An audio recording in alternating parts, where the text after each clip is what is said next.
Hello, aujourd'hui, je viens te parler de l'expérience que tu peux faire ou alors que tu dois faire avec le Seigneur Jésus. Les disciples, pour parler d'eux, avant de commencer à expérimenter la puissance de Dieu, étaient soumis aux enseignements. Ils apprenaient, ils étudiaient, ils comprenaient l'œuvre de Dieu au travers de Jésus en marchant avec lui.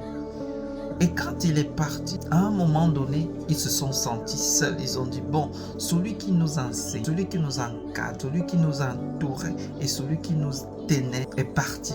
Qu'allons-nous faire maintenant? Et c'est là que Jésus est apparu, il leur a dit, ne vous inquiétez pas, je vous enverrai un consolateur. Et c'est là qu'à partir du livre des Actes, les disciples devenus apôtres, parce qu'ils ont créé beaucoup d'églises, parce qu'ils ont fait l'œuvre de Dieu vraiment, et ils ont expérimenté la puissance de Dieu. Les apôtres ont vraiment expérimenté la puissance de Dieu. Quand on voit dans le livre des Actes, au départ, dans Acte 1:8, le Seigneur promet qu'il leur enverrait et qu'ils seront ses témoins. Alors, par la suite, dans Acte 2, ils ont reçu le baptême. Jusqu'à la fin, nous voyons comment les apôtres ont vécu et comment ils ont expérimenté la puissance de Dieu. Je suis venu te dire une chose.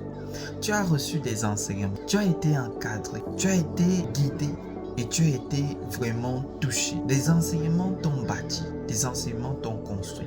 Maintenant, c'est à toi d'expérimenter la puissance de Dieu. Ne t'assois pas seulement pour dire que tu écoutes, mais tu es capable de faire des exploits avec Dieu. Un enfant de Dieu véritable qui a déjà écouté, qui a déjà suivi, qui a déjà été bâti, doit déjà faire des expériences avec Dieu. Au travers du Saint-Esprit, si tu es vraiment connecté, le Seigneur va agir dans ta vie. Le Seigneur va se manifester dans ta vie. Le Seigneur va œuvrer dans ta vie. On peut citer des exemples dans la Bible que chaque jour nous passons le temps à dire « Oh Paul ». Oh Pierre, oh Jean, Étienne, nous passons le temps à les citer chaque jour. Mais nous oublions une chose, c'est qu'ils ont expérimenté la puissance de Dieu. Toi aussi, tu peux expérimenter cette puissance-là. Cette puissance n'est pas réservée à une catégorie de personnes, mais elle est réservée à tout enfant de Dieu.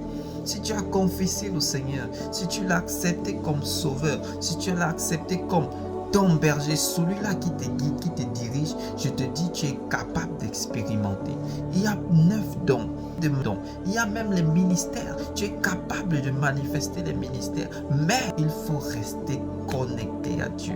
Si tu es connecté à Dieu, tu peux expérimenter la puissance de Dieu. Ces disciples, ces apôtres, ils ont été connectés à Dieu du livre d'Actes des apôtres jusqu'à la fin, jusqu'à Apocalypse même. Ils ont été connectés. C'est ainsi que nous pouvons voir des témoignages, des guérisons, des gens qui ont ressuscité miraculeusement. Alors moi je te dis, toi enfant de Dieu, tu peux expérimenter cela.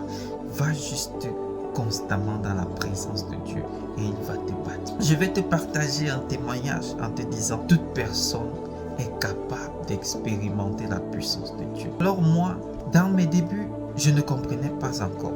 J'ai été bâti, j'ai été enseigné, j'ai été construit dans la parole de Dieu. À un moment donné, j'ai dit non, je veux expérimenter la puissance de Dieu. J'ai commencé à prier, j'ai commencé à jeûner, j'ai cherché Dieu. J'ai vu un passage dans la Bible qui disait, que Paul disait, vaut mieux rechercher les dons de prophétie. J'ai dit ici, je veux les dons de prophétie. Dieu a commencé à m'utiliser. J'ai commencé à prononcer des choses, j'ai commencé à voir des choses. Jusqu'au jour où j'ai expérimenté la puissance de Dieu. Je suis allé dans un village, invité par un collègue pasteur. Je suis arrivé, il y avait la fille de la diaconesse qui nous a reçus, qui était enceinte. J'ai commencé à prier. Cette fille n'avait jamais fait d'échographie et sa grossesse était menacée. Je suis arrivé, j'ai prié pour cet enfant. Je lui ai dit, et ton enfant va naître dans tel jour. Et le sexe de ton enfant, c'est un garçon. Et l'enfant va s'appeler comme ça. Et je vous dis bien aimé, je suis rentré chez moi. On m'appelle, on me dit, pasteur, vraiment comme tu as annoncé, l'enfant est né comme tu as dit. Parce qu'on avait même déjà dit qu'elle va avorter, l'enfant ne va pas sortir, on va même l'opérer. Quand j'ai fini de prier, Je suis rentré chez moi. On m'appelle, mon collègue pasteur m'appelle, il me dit, Bishop, la femme a accouché comme tu as dit. Elle a accouché par voie normale et le sexe de l'enfant, c'est un garçon. Et j'ai été appelé pour dédicacer cet enfant à Dieu. Ça, c'est juste une partie de ce que j'ai expérimenté dans l'œuvre de Dieu. Et je te dis, tu es capable d'expérimenter plus que ça. Alors, reste juste connecté à Dieu, sois attaché à Dieu et le Seigneur va t'utiliser.